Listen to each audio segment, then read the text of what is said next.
Hello everyone. Praise the Lord. ఈరోజు వీడియోలో Bible గ్రంథంలో నుంచి ఏది దేవుని చిత్తమో అనే అంశం గురించి తెలుసుకుందాము.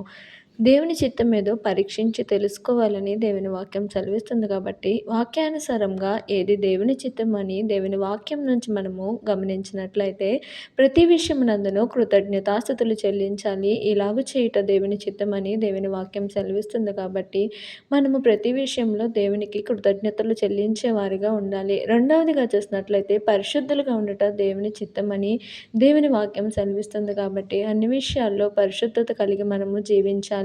శరీరమును కాపాడుకునే విషయంలో దేవుని చిత్తమని తెలుసుకొని మనం ఎల్లప్పుడూ మన శరీరమును కాపాడుకోవాలి. నాలుగవదిగా చూసినట్లయితే దేవుణ్ణి సన్నుతించుట దేవుని చిత్తమని తెలుసుకొని ఎల్లప్పుడూ దేవుణ్ణి స్తుతించే వారిగా మనం ఉండాలి. బాధ్యత కలిగి ఉండుట దేవుని చిత్తము కాబట్టి, అన్ని విషయాల్లో మనము బాధ్యత కలిగి ఉండాలి. ఓర్పు కలిగి ఉండాలి.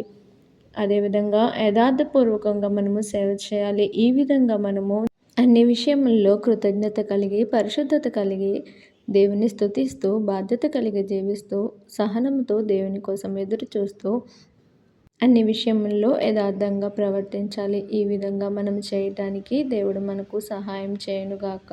ఆమేన్. Thank you for watching. Follow this channel for more videos.